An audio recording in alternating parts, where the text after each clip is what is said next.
Hello friends, Academic Zone welcomes you. Friends, today we are with a new lecture and this is lecture number 15. We are discussing some very important MCQ, keeping NTA-NET 2021 in view, that is going to take place in October. So friends, today we will discuss some MCQ based on matching or chronology, because we know very well at least 10 to 15 questions we find from this segment. Let's start today's discussion and you are requested to share the session with your friends. Good afternoon to all. Good afternoon. Yes, the very first question is on your screen. Which of the following thinker concept pair is correctly matched? The first one is Abhinav Gupta. Abhinav Gupta is a very famous commentator of Natya Shastra.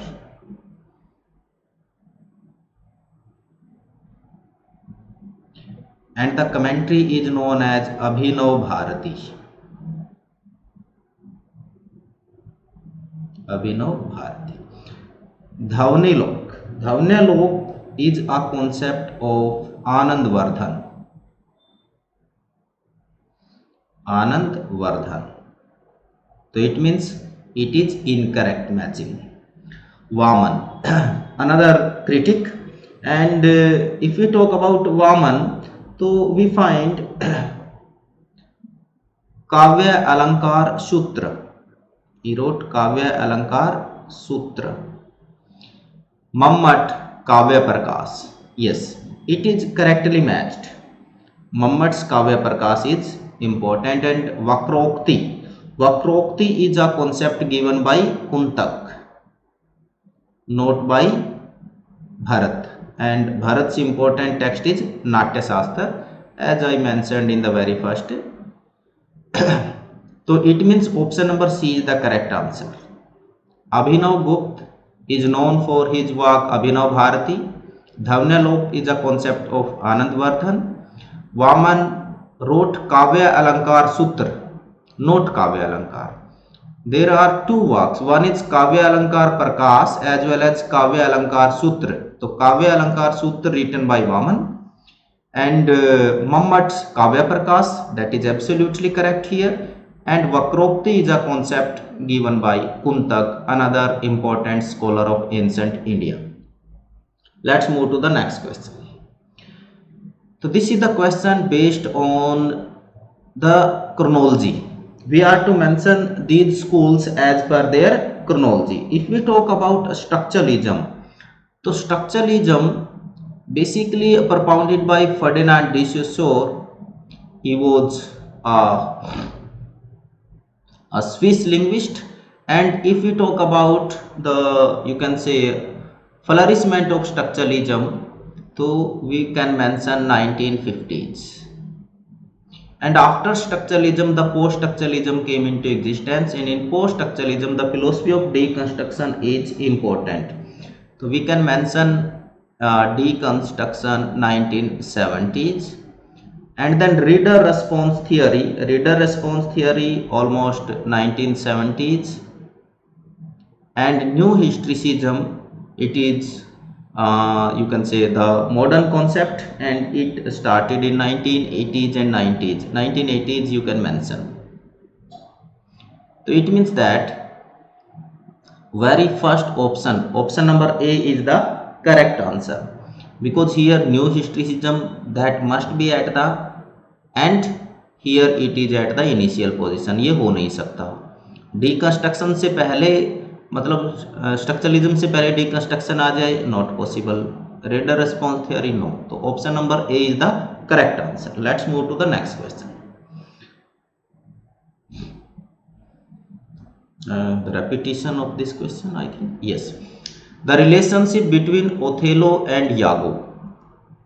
Othello is a beautiful tragedy written by Shakespeare.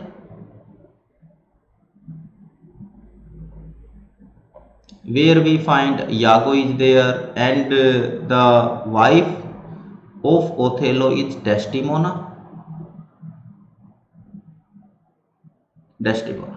So here the example is of certain you can say figures are there: inversion, irony, innuendo, invective. ये क्या होते हैं? Inversion means reversal of order. Reversal of the order of words in a sentence.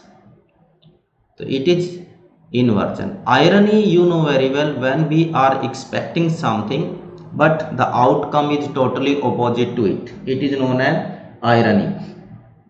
Innuendo का मतलब क्या होता है? Innuendo का मतलब होता है you can say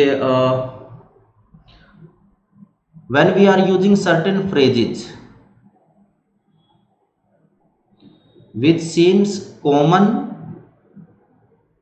on surface but actually they are insulting. मान लीजिए किसी को आपने ये कह दिया कि उसने कुछ काम किया तो हम कहे अच्छा, तो इट मीन्स दैट ये जो टोन है इट इज ह्यूमिलिएटिंग टोन, तो दिस इज इनुंडो, ठीक है। एंड इन्वेक्टिव, इन्वेक्टिव का मतलब क्या होता है? When you are using certain phrases directly to humiliate someone, humiliate someone. For example, you are calling someone chicken hearted.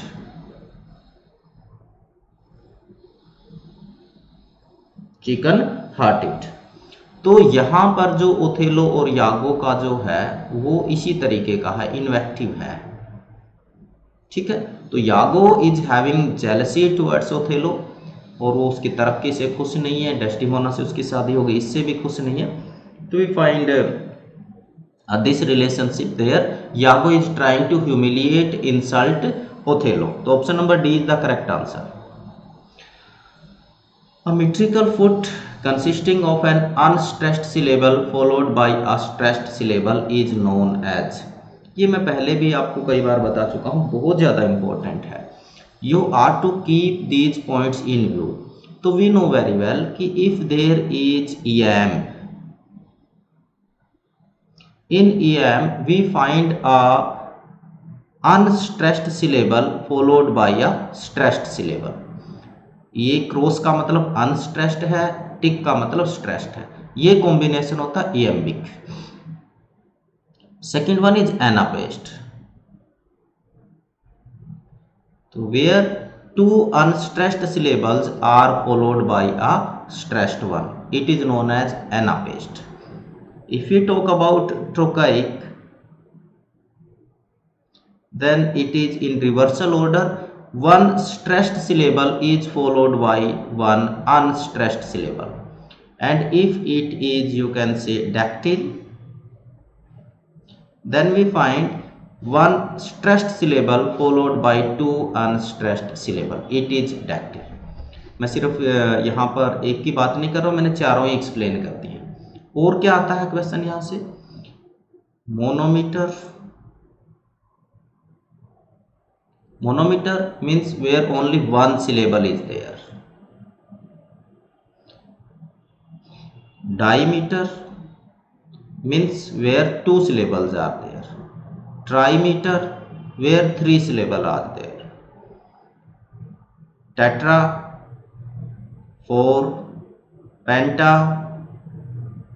5, hexa, 6 और जी हेप्टा, 7 और octa, 8।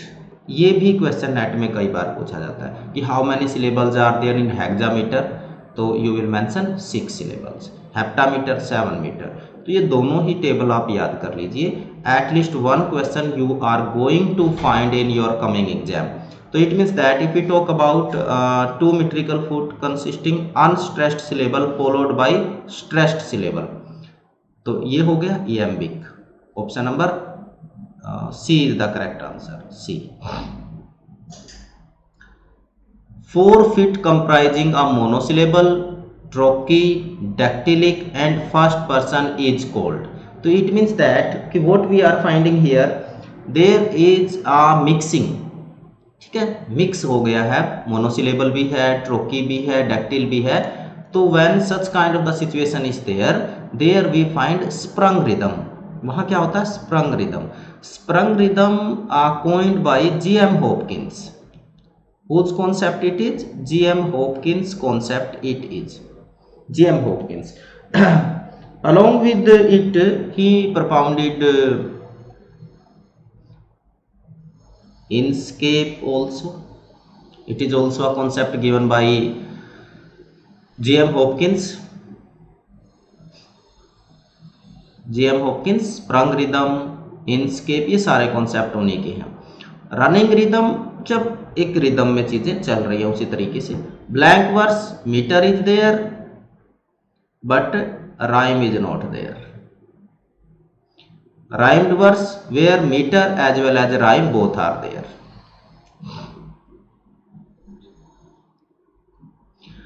Which is the correct chronological sequence of the following? So we are to mention the chronological sequence of certain novels. Certain novels are given over there, so we are to mention their publishing year. Decline and Fall. The very first is Decline and Fall. It published in 1928 and it is a novel by Evelyn Waugh.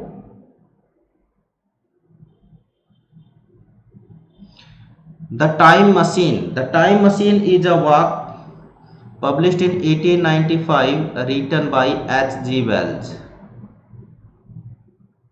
इसका work है H.G. Wells का. And we find time traveling in this novel. Time travel. 1984 it published in 1949 and it is a beautiful novel written by George Eric Blair. ठीक है, किसका लिखा हुआ है? George Eric Blair,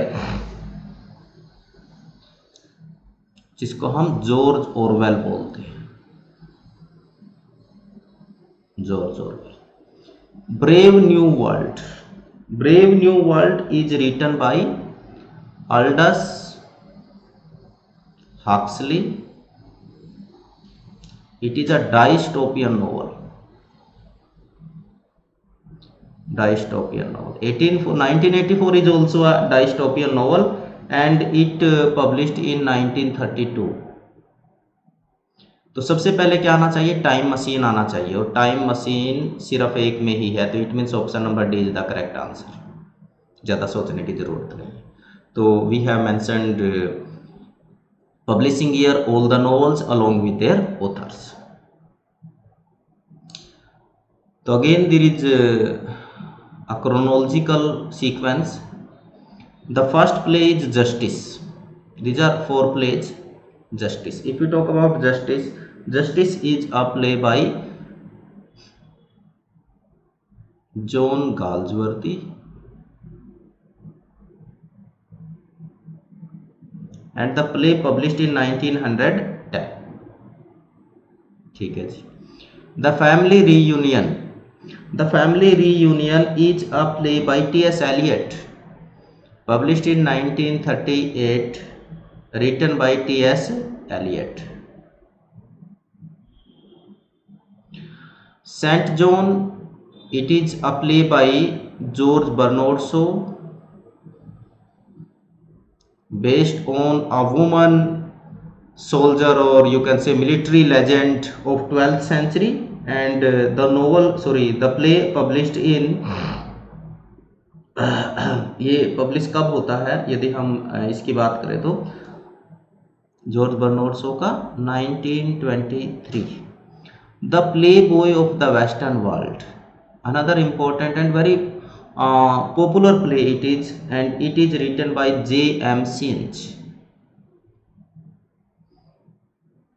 The play published in 1907. ठीक है, 1907.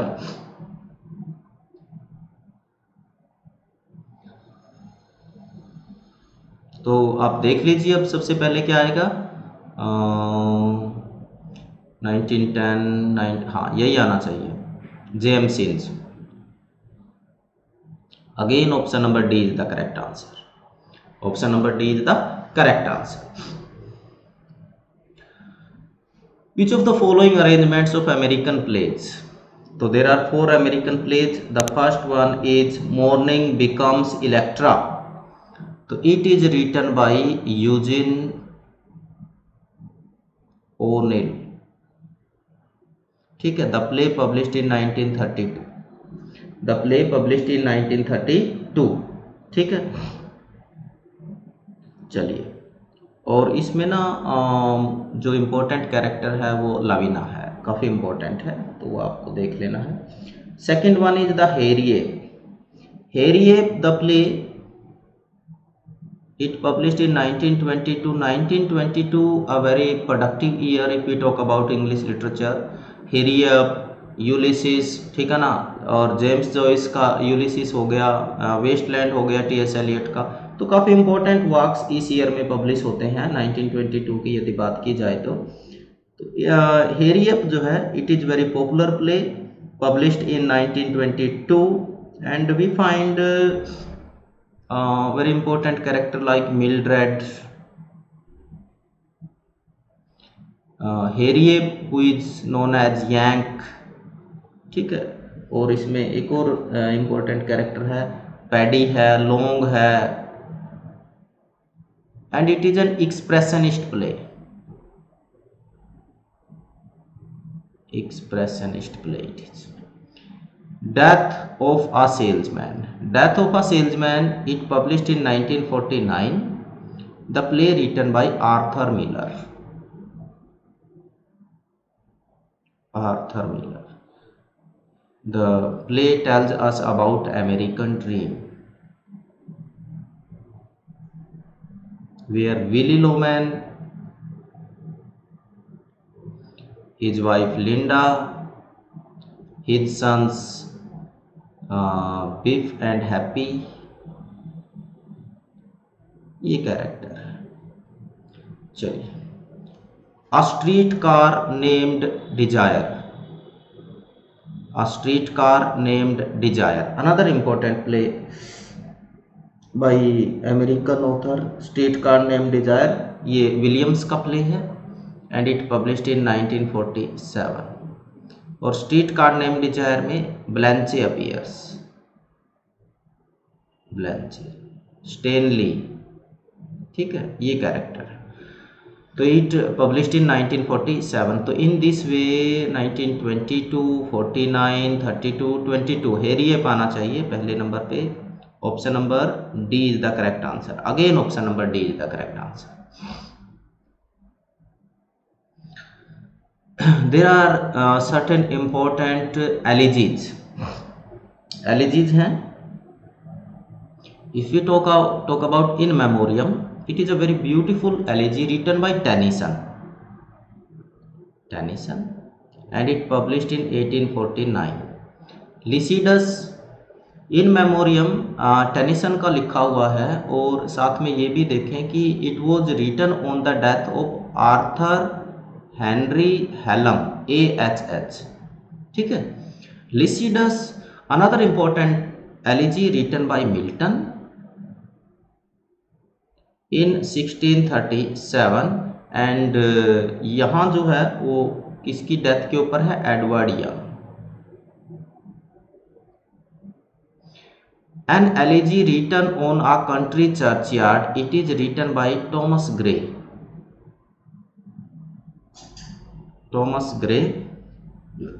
and the elegy you can say published in 1775। Adonis another elegy written by Shelley in 1821 on the death of John Keats। So it means that the earlier elegy is Milton's, Lycidas, then Thomas Gray, then Adonis, and then Tennyson, means option number D, another D option is correct। तो देखिए chronology और matching में D काफी answer जा रहा है। तो there are, अब देखिए प्लेज हैं, नॉवेल्स हैं, उनके आपको पब्लिशिंग ईयर पता है तो काम इतना मुश्किल नहीं होता है, लेकिन यहां पर क्या कर दिया इसने, कैरेक्टर दे दिए। तो यहाँ पर 3 काम बढ़ गए। First, you must know from which novel it is. Secondly, in which year the novel published. तो firstly there is mister Rochester.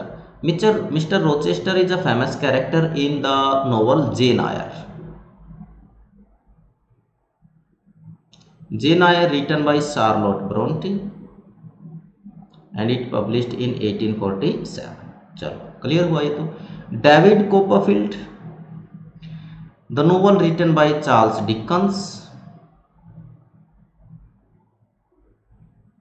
किसका नोवेल है? चार्ल्स डिकन्स का है. It is autobiographical novel. ये क्वेश्चन बहुत बार आया है. Which novel of Charles Dickens has autobiographical note? तो this is David Copperfield and it published in 1850. Rosamond. If you talk about Rosamond, तो रोजामंड इज रिटन बाय, ये किसका है? सॉरी, मतलब कैरेक्टर किस में है? डेविड कॉपरफील्ड तो सेम नाम से ही नोवेल है. Rosamond is a character in Middlemarch. Middlemarch is considered the most important novel of George Eliot. Epic work माना जाता है जॉर्ज एलियट का. And the novel published in 1872. बादशाह. बादशाह, the work written by Thomas Hardy. मतलब बादशाह appears in Gabriel Oak. It is a novel written by Thomas Hardy. नहीं, Gabriel Oak क्या, sorry, Gabriel Oak is another character in बादशाह, that is far from madding crowd. हाँ, दिमाग खराब हो गया है. Far from madding crowd. Yes, तो रिटन बाय थॉमस हार्डी. तो यदि बात करें इस नोवेल की, तो इट पब्लिश्ड इन 19, इसका एग्जैक्ट मुझे अभी ध्यान नहीं आ रहा यार. I will let you know, definitely. But the answer is, यहाँ पर आपको दिख जाएगा 1847, देन 1850, देन 1872. ठीक है, और it might be somewhere in 1870. तो option number A is the correct answer. There are 4 important books written by feminists. Feminism से related 4 books. The first one is, that is sexual politics. If we talk about sexual politics, it is a very beautiful text written by Kate Millett. किसका work है? Kate Millett का है. And the book published in 1970. एक और book है, same almost मिलता जुलता title है, that is sexual textual politics. Sexual textual politics is written by Toril Moi and published in the same year 1970. Thinking about women. Thinking about women, it is written by Anderson. ठीक है, and it published in 1983. Written bye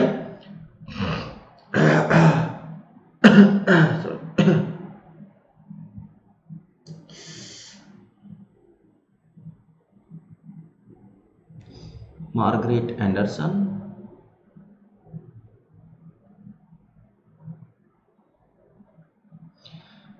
The Second Sex, very popular text published in 1949, written by Simone de Beauvoir. The Prisoner of Sex, it is another important work, Prisoner of Sex, written by Norman Mailer, published in 1971. तो it mean that पहले number पे आना चाहिए second sex, और ये सिर्फ एक में ही है. तो it means option number C is the correct answer.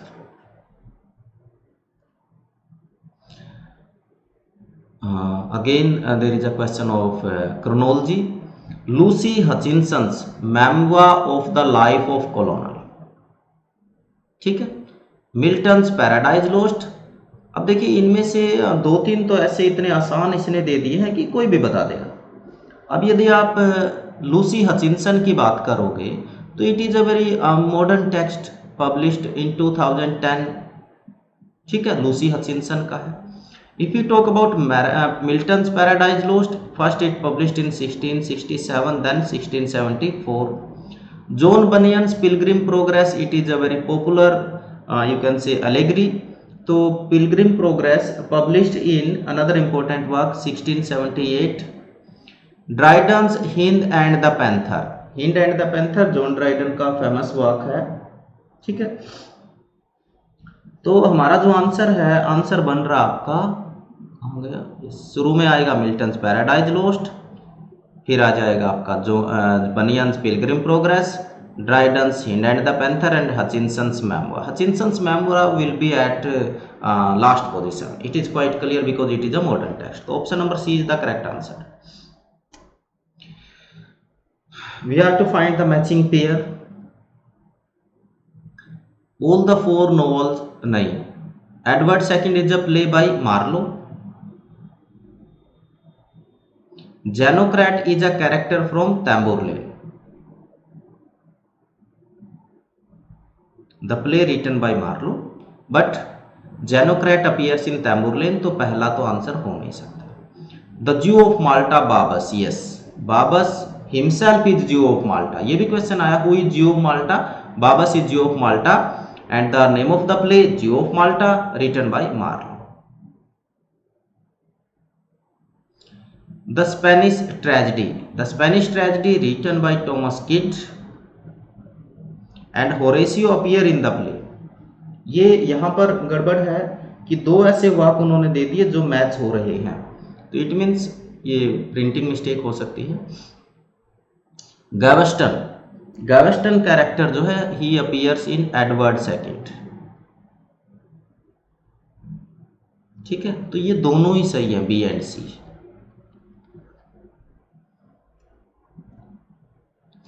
इनस्केप refers to, अभी थोड़ी देर पहले बात की थी कि भाई जो आपका स्प्रंग रिदम है, इनस्केप है, these are the concept propounded by G.M. Hopkins. तो फर्स्टली तो यही पता होना चाहिए, G.M. Hopkins. G.M. Hopkins' poetry published posthumously. He was a Victorian poet, but his poetry came into, you can say, public sphere in modern age, and it was published by Robert Bridges. ये भी question कई बार आया. The indwelling presence of God in nature होता क्या है? इनस्केप होता क्या है? इनस्केप एक्चुअली क्योंकि जो आपके G.M. हॉपकिंस हैं वो बेसिकली क्या थे, ही was a priest, basically he was a priest. और इनस्केप का मतलब होता है the individual character of a natural thing, जो सर्टेन क्वालिटी के साथ एक कैरेक्टर है किसी भी एक थिंग की, ऑब्जेक्ट की, ह्यूमन की, जो नेचुरल जो उसका फीचर है, उसका कैरेक्टरिस्टिक्स है, that is known as inscape. तो option number C is the correct answer. Chinua Achebe. Chinua Achebe is a very famous Nigerian novelist. ठीक है, तो ही रोट ट्रायलजी. ये सबको पता है, थिंग्स जो fall apart. Things fall apart, it published in 1957. The title has been taken from the second coming, A poem by Yeats. ये question बहुत बार आया, कहाँ से टाइटल लिया गया. The second one is arrow of God. Arrow of God published in 1964. No longer at is published in 1960. तो it means that ये नहीं आएगा, ये बाद में जाएगा. Things fall apart, no longer at ease and arrow of God. Option number C is the correct answer. This is the trilogy 1957, 60 and 64. और इसकी समरी जरूर पढ़े, थिंग्स फॉल अपार्ट. फर्स्टली तो टाइटल से क्वेश्चन आता है, secondly you know very well Okonkwo, he is the protagonist who is a warrior, black warrior. ठीक है, तो वो किस तरीके से जो पड़ोस का गांव है वहाँ जब लड़ाई होती है वहाँ से वो जीत के आता है. तो he got you can say wife also, लेके आते थे पहले जीत के, एक 12 ईयर ओल्ड बॉय ऑल्सो. ठीक है, नगोजी. तो वो बच्चा होता है। तो किस तरीके से बाद में जो उनके क्लैन के कहने पर ही had to kill that boy and his own son is a coward person, और वो बताता है कि उनका जो बेटा है वो किसके ऊपर गया, उनके दादाजी के ऊपर गया। यानी कि जो ओकोंकू है, Okonkwo's father he was a coward person, Okonkwo was a very brave man. तो ये थोड़ा सा स्टोरी देख लेना, इंपॉर्टेंट है, पेपर में आता है। Correctly matched, Robert saw the Lady of Lake, but who is known as Lady of Lake? It is Walter Scott. Oh, sorry, Walter Scott जो है Lady of the Lake. T.S. Eliot's The Lake Isle of Innisfree. It is written by W.B. Yeats. यानी कि ये भी गलत है और ये भी गलत। A.C. Swinburne, The Lady of Shalott. Excuse me. हाँ, the lady of Shalott, lady of Shalott किसका है? Lady of Shalott is a ballad, it is written by Tennyson. Thomas De Quincey, recollections of the lakes and the lake poets, ये अब automatically correct answer है, last में बचा है। अब एक क्वेश्चन जरूर नोट करें, lake poets, who are lake poets? Southey, Coleridge and Wordsworth. They are the lake poets. They are known as lake poets. So option number D is the correct answer. Which are the figures of speech used in the following lines by Blake? Tiger, tiger, burning bright in the forest of the night. What immortal hand or eye could frame thy fearful symmetry? काफी important line है। The name of the poem is tiger tiger by Blake. तो ये कौन सा है? देखिए, सबसे पहले मैं सबको एक्सप्लेन कर देता हूँ। What is simile? When there is a comparison two dissimilar objects, ठीक है, एंड से लाइक एज, इन वर्ड्स के साथ कंपैरिजन होता है कि my love is like red red rose. Personification, personification means when non human objects they are behaving like humans, means the non humans are attributed with humanly qualities, we find there personification. तो इनमें यहाँ पर किसी तरीके का ना personification दिखता है ना सिमिली दिखती है। Irony, irony you understand? Irony means when something opposite happens, जो हमारे beyond our expectation you can say. और synecdoche, synecdoche means when we are using whole for the part and part for the whole. तो irony का भी इसमें कोई सवाल पैदा नहीं होता। अपोस्ट्रोफ, अपोस्ट्रोफ मीन्स कि we are discussing about the object और thing that is not right away present there. तो yes, William Blake is describing tiger, जिस तरीके से ओड टू ग्रेसियन अर्न में है, सेम यहाँ पर भी है, ठीक है। और ये दाऊ वगैरह जहाँ पर आते हैं ज़्यादातर केसेज में क्या रहता है कि we are mentioning some third person over there, तो it is known as apostrophe, ठीक है जी। What immortal hand or eye could frame thy fearful symmetry?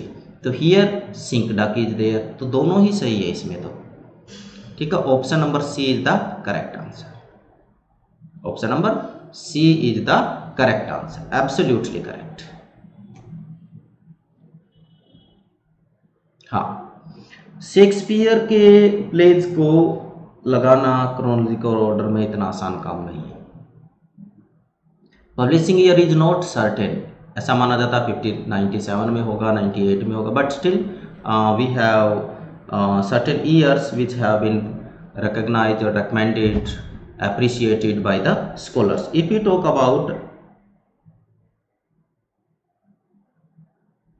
sorry, हाँ, Romeo and Juliet, beautiful love story, tragic love story you should call it. It published इन 1597। शुरुआती दौर का play है William Shakespeare का।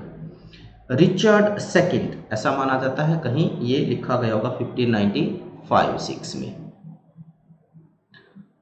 और उसके बाद हेनरी फोर्थ पार्ट 1, ये भी कहीं 1597 का माना जाता है। And the merchant of Venice, merchant of Venice ये लेटर प्ले है, थोड़ा सा इनके बाद का है, 1599-1600 में माना जाता है। तो इस तरीके से आपका आंसर क्या होना चाहिए? It is Romeo Juliet, Richard second, हाँ Henry fourth part 1, then Romeo Juliet, ये this yes option B should be the answer. Yes, in this way option number B should be the answer. Heroic couplet क्या होता है? You know, heroic couplet introduced into English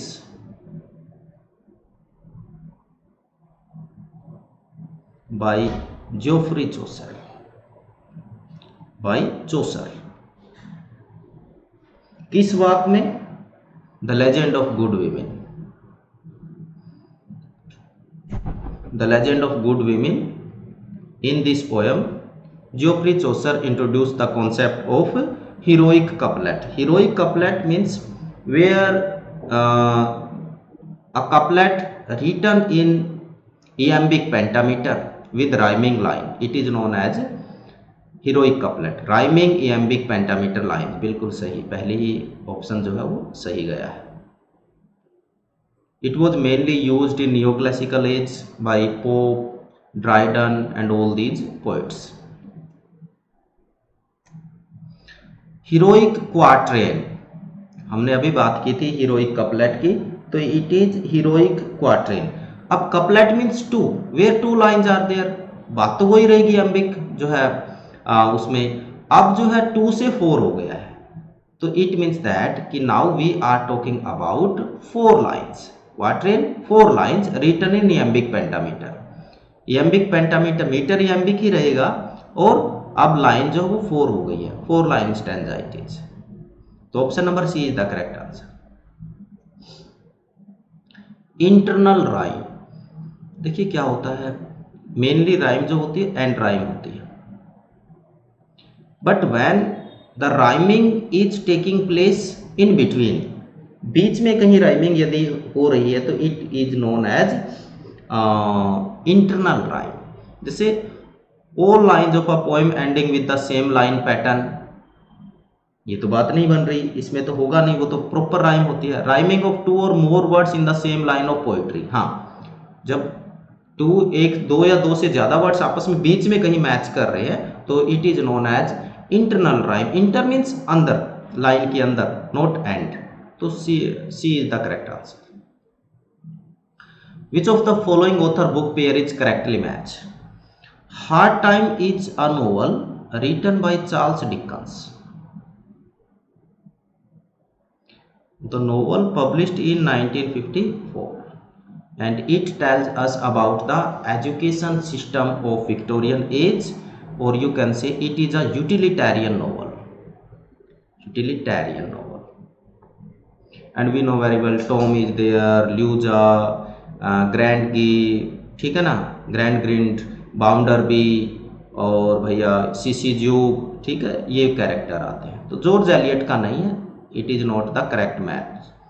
heroes and hero worship, it is a critical book written by Carlyle, ठीक है। Walter पेटर का concept नहीं है। Walter पेटर का क्या है? Studies in Renaissance, and Walter Pater is associated with art for art sake. Sohrab and Rustum, yes it is a work written by Matthew Arnold. Sohrab Rustum Matthew Arnold का ही है, बिल्कुल सही है। और जो बुक है ये पब्लिश होती है आपकी 1853 में और ये 1841 में। और ethics of dust, ethics of dust ये किसका है? ये जॉन रस्किन का है, 1873। If you talk about Sohrab and Rustam, it is a beautiful story. जो रुस्तम है, Rustam is a mighty warrior. And Sohrab is son of Rustam. अब ये भी काफी पावरफुल है, दोनों अलग अलग आर्मी में है। Rustum knows Sohrab knows Rustum is his father, but Rustum does not know Sohrab is his son. दोनों सेनाओं के बीच में लड़ाई होने वाली है और रुस्तम को नहीं पता और सोहराब के अलावा भी किसी को नहीं पता। तो सोहराब जो अपने किंग को कहता है कि पूरी आर्मी नहीं लड़ेगी, आप एक को चुन लीजिए, इस साइड से मैं हूं, उनको चैलेंज कर दीजिए। तो डेफिनेटली वो किसको भेजेंगे, रुस्तम को भेजेंगे, क्योंकि रुस्तम ही था मेन। तो जब ये बात हुई तो रुस्तम वाली जो आर्मी है उन्होंने एक्सेप्ट कर लिया एंड रुस्तम वॉज सिलेक्टेड।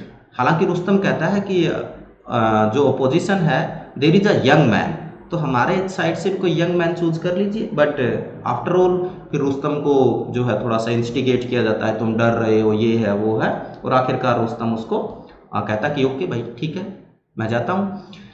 तो when the fight or duel was going to take place, firstly what Sohrab does, he touched the feet of Rustam.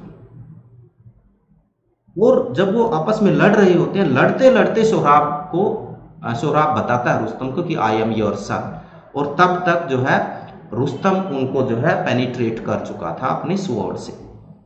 And then he just you can say brought out the sword from the body of Sohrab and Sohrab died peacefully. और फिर उसके बाद जो है पता चलता है उनको। It is a very beautiful story और ironical story it is.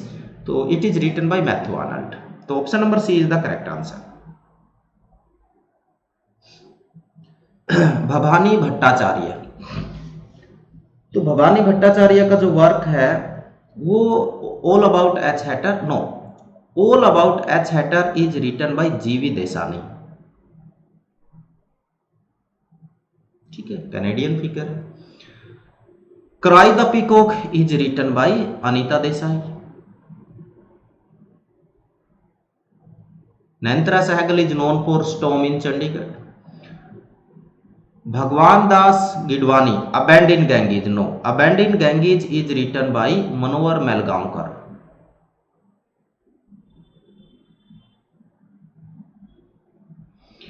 Arun Joshi apprentice, absolutely correct. जो अप्रेंटिस है अरुण जोशी का ये बिल्कुल सही है। और अरुण जोशी का अप्रेंटिस के साथ साथ एक और वर्क बड़ा इंपॉर्टेंट है, 1975 में ये वर्क पब्लिश होता है। बैंडिन गैंगीज 1980s का वर्क है, क्राई द पीकॉक 1983 का वर्क है। तो अरुण जोशी का एक और वर्क है, I will let you know, बहुत इंपॉर्टेंट है वो भी। Again there is a question of chronology from William Shakespeare. Again difficult task it is, but we know very well कि जो कॉमेडीज हैं शेक्सपियर की वो शुरुआत के फेज में लिखी गई है एंड जो आपका ट्रेजेडीज है वो लेटर फेज का। तो इसका मतलब हैमलेट या किंग लियर से स्टार्टिंग नहीं हो गई, ये तो वैसे ही क्लियर हो गया। तो ये हम मान सकते हैं कि 2 ऑप्शंस जो यहाँ पर हैं उनमें से नहीं हो सकता, ना तो ए हो सकता ना डी हो सकता। Reason is quite clear, because in A King Lear is there and D Hamlet is there. ये तो बाद के प्लेज हैं सारे। तो option number B, much ado about nothing, much ado about nothing, it might be written in 1598-99। Hamlet, if you talk about Hamlet तो Hamlet कोई 1601 के आसपास लिखा गया होगा। किंग लेयर की बात करें तो ये आपका कहीं 1602। Troilus and Cressida, Troilus and Cressida ये भी लेटर प्ले है, बाद का प्ले है, कोई 1603-4 के आसपास का प्ले है। तो it means option number B is the correct answer. Much ado about nothing ये इंपॉर्टेंट है, इंपॉर्टेंट होने का एक रीजन है, there is a matching pair Benedick and बेट्रिस।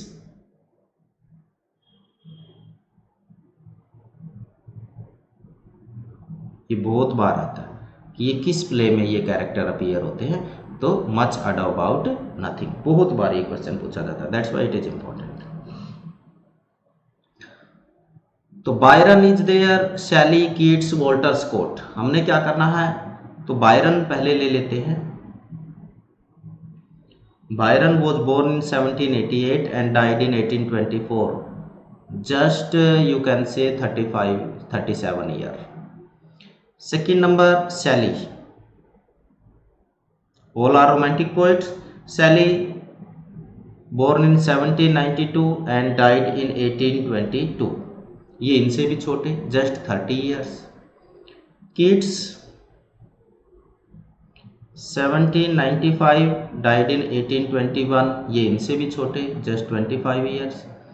और कौन रह गया है? स्कॉट, वॉल्टर स्कॉट की बात करें 1771 एंड 1832. ये फिर थोड़ा सा, तो इट मीन्स सबसे पहले आने चाहिए आपके 1771. हाँ, स्कॉट, वॉल्टर स्कॉट. एक में ही option number D is the correct answer. Option number D is the correct answer. In formalistic school of criticism art is, क्या है? Entertainment, preaching, matter, style. We know very well new criticism, Russian formalism, ये कौन से school हैं जो आपका writing style पे उसके ऊपर फोकस करते हैं. ठीक है, तो it means that option number D is the correct answer. Option number D. तो फ्रेंड्स, ये था आज का आपका कुछ इंपॉर्टेंट क्वेश्चंस को हमने डिस्कस किया है.